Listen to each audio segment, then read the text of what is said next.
So, you're an American Athletic Conference women's basketball fan. Great.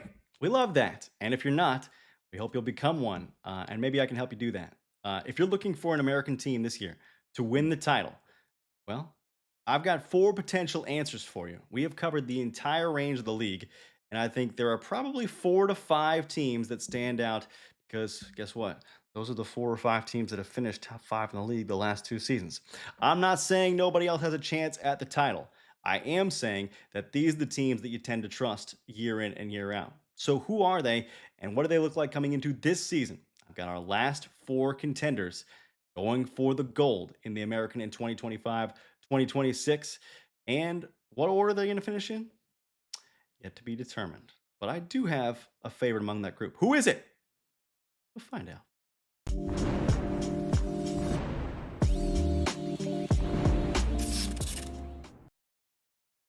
As you know, the American Athletic Conference earlier this week got their field in the postseason down from 13 teams to 10 per Tim Pernetti's orders. At least that's what's been reported. And that slimming of their postseason tournament field should help the overall level of competition, and I think should drive teams towards success a little bit more. Even if you are towards the bottom, because there is that chance that you don't get into the 10-team bracket come the end of the season in Birmingham. So we've been through a lot of the teams in the American who are either hungry to prove themselves or a wild card that kind of could go either way. Those teams, just for folks who haven't followed, the teams who are hungriest are Wichita State, Memphis, UAB, and I'll put North Texas in that group as well, even though they've won 48 games over the last 2 seasons. It's stunning, and yet they don't have a conference tournament title. And they have not won an outright regular season, right? You wouldn't think that to be the case, but here we are. Mean Green could be a team to watch this year. Obviously, they're one of the teams that have finished top 5 in the league the last 2 seasons. You also look at teams like Charlotte, ECU, Florida Atlantic, Tulane, Rice. A lot of newness among those teams. So I think they could go just about any direction coming into the 2025-2026 campaign, which leads us to my top 4 contenders, at least in the offseason on paper, uh, for American Athletic Conference women's basketball glory in 2025 2026. Let's start with UTSA, the defending conference champions. They are clearly a team that, under Karen Aston, has proven themselves to be heavyweights in moving over from Conference USA to the American. They have not struggled all that much. Last year, obviously, one loss in conference play. 2 years ago, not as strong, but didn't have Jordan Jenkins the entire time. So UTSA, to me, I think certainly capable of once again being one of the top 4 teams, and that should give them, a shot at retaining their regular season title. Although they did not get to the NCAA tournament this past year, and that's something that they would like to change. Offensively, last year, a huge improvement, and I think part of that is having a full healthy season of Jordan Jenkins. They went from 11th 2 seasons ago to second in the league in offensive rating last year. The defense stayed a top 3 defensive unit in defensive rating. Their pace stayed bottom 4. Karen Aston likes to play the slowdown style. We'll get to the rebounding in a second, but they were also 10th in field goal percentage or worse both years. 3-point percentage was 11th both years. Free throws made, free throw attempts, free throw percentage all went from bottom 3 to top 5 last year. So I think the focus on penetration and getting to the line, certainly drawing contact, helped the Roadrunner offense as a whole. Their offensive rebounding stayed top 2. The defensive rebounding actually dropped off last year from 2 seasons ago to ninth in the league last year, but they were still a top 3 team in terms of overall rebounds, and that's the Karen Aston way. You go back and you look at her track record; it's everywhere she's been. Those teams have crashed the glass. They were still a top 3 team in assists. Turnovers got a lot better last year. Steals, they were still bottom 4, but blocks, they were top 3. They maintained a strong interior presence with Jenkins and Adaro Udo. So they're a defense first team, and I would say you can even say a rebounding first team maybe. They challenge shots more than going for steals, but they are patient. They do get to the line. They crash the glass very hard, and they will, share the ball with some accepted level of risk. What you have to account for is Jordan Jenkins is not going to be a part of your team this year, right? That's the American Athletic Conference Player of the Year who graduates, and then Nina De Leon Negron, who came over for 1 year from Incarnate Word to run your offense, also out. So that means you're down a significant veteran presence in the backcourt and in the front court. You also lose some guards with experience in Sydney Love and Asia Proctor to the portal. That's your top three scorers and shooters, all with 9+ points per game, all with 24 3 pointers or more made on the year. Plus Proctor, who had about 4.5 points off the bench, but I think last year was not as good as the year before. Um, you're going to need a lot to replace those players, and they have been selective over the last couple of years in terms of who they bring in the portal, and they were so again this year. So they take Ariana Hardaway coming over from North Texas, who scored 10 points per game last year for the Mean Green, one of the best teams in the league. Obviously, had a high assist rate, high 3 point rate. She should pair in the backcourt with Jada Holloman, who comes over from UT Rio Grande Valley, who did not play, I think, last year, but did play maybe 2 years ago, or played sparingly less last year, played a smaller role last year than she did 2 years ago. We'll see how she and Hardaway can complement Demara Allen, Maya Linton in that backcourt. Um, Up front, Idara Udo is back, and she is a force. She, again, like Amira Mabry for Tulane, is one of the true post players in this league, and those come at a premium. But along with Cheyenne Rowe, Nyayanga Goni should be there as well. That's length. That is defensive presence for the Roadrunners up front. They are obviously a team that would love to get over the hump, and we'll see if Hardaway and Holloman coming in can help them do it. But they certainly are a team that you look at as being class of the league in terms of what they've been able to do over the last couple of seasons. We go from there to Temple. Diane Richardson, once again, similar to Karen Aston, has proven that she can compete in this league, even though they don't have any titles to show for it the last 2 years. 40 wins over the last 2 seasons, 26-10 in the American in that span. They were a top five offensive team last year, as they were the year before. Defense was top three in defensive rating both years. Pace stayed, fairly moderate last season. They were top four in points per game last year, as well as field goals made, as well as field goals attempted, and that focused on the inside. Top five, I think, in 2 pointers made and 2 points attempted, 2 pointers attempted both years. Kind of a moderate 3 point shooting team. Maybe you don't think about that with Terriana Gary there, but she was really the primary threat that did not necessarily focus on the outside. You add that to their free throws made and free throw percentage improving from sixth in the league 2 years ago to first last year. The offensive rebounding staying a top five mark, the defense rebounding being kind of in the mid range, helped them be a top four rebounding team. And they were a top four team in steals as well. So, I mean, this is a team that is fans of the dirty work. They will go after the ball. They will crash the glass. They will get to the line. They still focus primarily on inside shots, inside the arc shots, with a little bit of 3 point um, attack as well. But they're balanced, and I think that is part of why they've been consistent over the last 2 years. They're just a problem, no matter where you play them, but especially if you play them in Philadelphia. They did lose their top two scorers and three of their top five. They will also lose, I think, some defensive ability with Anissa Rivera not being there anymore. So when you look at what they're going to resemble offensively, it's hard to predict. Tiara East, Terriana Gary scored 1,478 points between them two over the last 2 years in a team that went 40-23. So you're basically losing two starters who scored each 11 points per game. If you map that out. To replace those players, with the likes of Tristan Taylor and Kayla Turner, who are probably going to try and grow into those starting roles and played considerably last year. Turner being the sixth player of the year.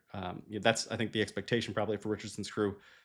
They do add a big front court piece in Sanaya Craig from Jacksonville, rangy, 11 points per game, 45% effective field goal rate, or effective field goal percentage, I should say. 20% rebounding rate. She will try to replace Amaya Oliver and work alongside Jaleesa Molina down low. Who is your fifth starter in that group? Yet to be determined. And where do all the shots that used to go to Gary and East fall? That's a question mark as well. They did have a late pickup in June of Brianna Mead, a sophomore guard who played over 800 minutes last year for Long Island and averaged 8 points per game, I think, and shot the ball well from the outside. So perhaps that is your kind of your Terriana Garrett replacement. if you will. But we'll see how it all turns out. They've got a couple of interesting freshmen and one international as well. And it is, again, I think much like we talked about with Rice and a little bit with UTSA, they are oftentimes, more than what they look to be on a sheet of paper. So the Owls are certainly going to be in the mix, I would say, as championship contenders this year, the way they've been the last couple of seasons. Tulsa had 2 years ago maybe the best team in the league and didn't win the league, and I think that that bites for Golden Hurricane fans. When you have Delaney Crawford and Tamara Poindexter, you try and use that pairing for all that it's worth, and they did their utmost, but they could not win in the conference tournament and thus missed the NCAA tournament. So they're 0-2 in conference tournament play in the last 2 years, despite going 42 and 25 overall, and that surely stings Angie Nelp's side. They they were a lesser team offensively last year. Fell from fourth to seventh. Obviously, losing Poindexter to Kansas State before the season, um, it's going to ding your offense. But they knew that they were trying to prepare to put Delaney Crawford more in the driver's seat and to give some help around her. Um, their defensive rating went up from sixth to fourth in the league last year, and they stayed a top two team in terms of pace. So they will go at speed, and they certainly have a particular style. When you think about Tulsa, they were bottom three in the league in 2 pointers made and 2 pointers attempted, and they were first in the league in 3 pointers made and 3 pointers attempted, second in 3 point shooting. They do not crash the offensive glass. They've been bottom two both the last 2 years in that category, but they're top five in defensive rebounding. So I think that tells you about them wanting to A, play fast, and B, get out and transition, not allow second chances, but also, get the break started and get up and get some 3 point shots up there as well. That winning from the perimeter has certainly seemed to be a theme for Angie Nelp's side in her tenure with the Golden Hurricane. In terms of what you lose, you certainly look to replace a lot with Delaney Crawford gone, with Elise Hill gone, who was great while she was healthy. You lose Hadley Perriman, who's kind of been the stalwart in the middle there for a couple of years, and Paige Bradley and Crystal Asen, or Ison, I should say, who had two decent years there last year, all out. So that's five of your top six scorers. So you're going to have to figure out some new things, right? They were also impacted, let's be honest, by injuries the last two seasons, with Array Young and Elise Hill both missing some time, and I think that hampered their chances down the backstretch of both years. But Angie Nelp turns to the portal. She adds two guards who scored at least 15 points per game last year in Teresa Sapala and Abby Jagedi. Um, Strong free throw attempt rates and 3 point attempt rates as well. Those two paired with Maddie Cartwright, who comes back after averaging 10 points per game last year and had a 48%, I think, effective field goal percentage, should help kind of replace Crawford and Hill in the backcourt.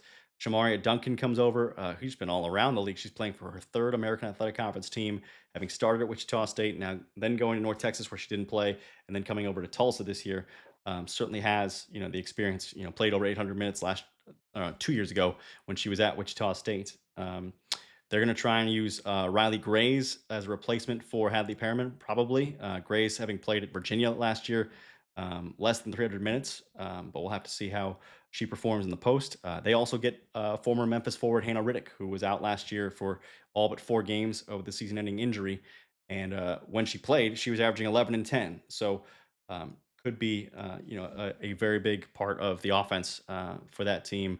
Riddick maybe not yet the shooting touch that some of the others have, but she has certainly been one to score and who is able to get to the free throw line in her career and has been steadily improving. I don't know who the point guard is going to be for this Tulsa team, and we'll just have to see what they decide on because actually, in the last couple of years, they have had 7 players averaging at least one assist per game.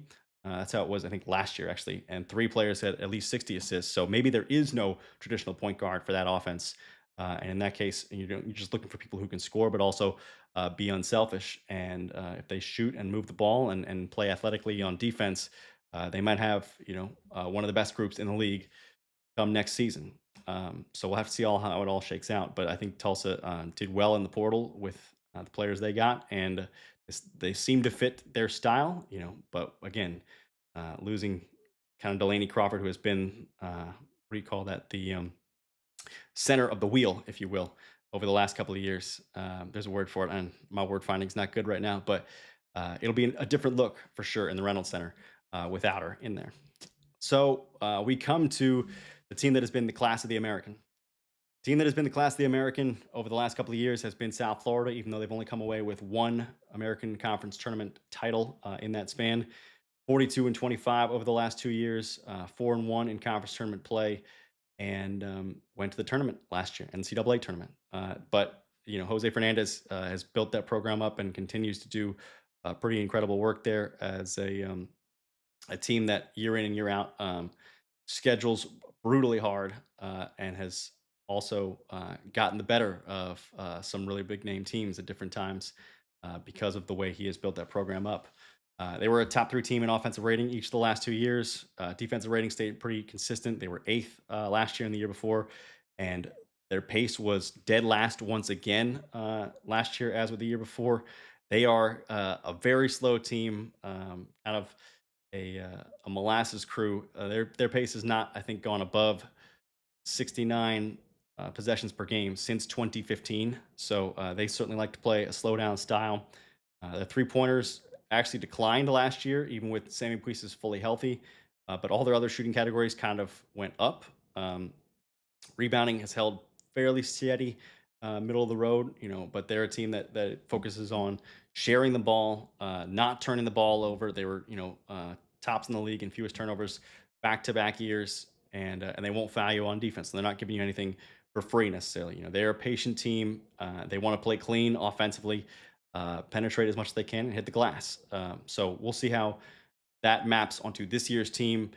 They do lose their top two scorers and four of their top six scorers for what that is worth. I don't think you have to worry about the front court, which is good news for Jose Fernandez. As long as they stay healthy, they are bringing back, I would say, the most veteran combination of forwards in the league in Lor Putu and Carla Brito down low. And that should be an incredible help to them because most teams in the league you have to replace at least one front court player, and they don't. So that continuity, I think, allowed them to focus a little bit on the backcourt in their portal rebuild, if you will, and in their general retooling.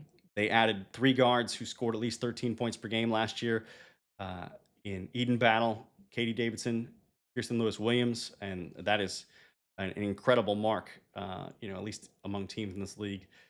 Lewis Williams played over 1,000 minutes for a great Buffalo team. Davidson had free throw rates and 3 point rates both above 20%, which is outstanding. Battle had a really, really high usage rate and got to 20 points per game. Does have a nose for the free throw line. Stephanie Ingram, who is also in that mix of guards, played 900 minutes last year as the chief organizer for FAU, and she can stretch the floor a little bit as well. So you add all those veteran guards with proven production at leagues that maybe people would say, yeah, they're below the American, but uh, they also, had the ball in their hands a lot. They're used to the pressure, and a couple of them came from teams that didn't win a lot, so probably hungry for better. Although Buffalo, obviously, as we mentioned, was really, really good. But you put those four around Carla Brito and Lord Putu in the front court. They get Inez Piper back as well. They get Jeanette Arnio back as well. That's a pretty solid group of eight if they're all healthy. And we'll see how many Fernandez turns to in the rotation. But that is, to me, the pick probably for preseason favorite in the American, just based on what returns and also the level of proven production they brought in. Obviously, sometimes it's more about talent than production because not all leagues are equal in terms of talent, and players who score a lot in one league may not score a lot in the other. But I think on paper, South Florida looks primed again for another run at the title in the American. So hopefully there will be lots of other teams that will compete with them and challenge them on a regular basis. So that's my little recap for the American Athletic Conference among the foremost contending teams in 2025, 2026. Hope you enjoyed it. And if you've got disagreements or agreements or suggestions, thoughts, anything, hit me in the comments. Find me on social media. I'm not hard to get to. And hope you like this content. We'll be putting out more of it as we go forward toward the American Conference women's basketball season coming soon.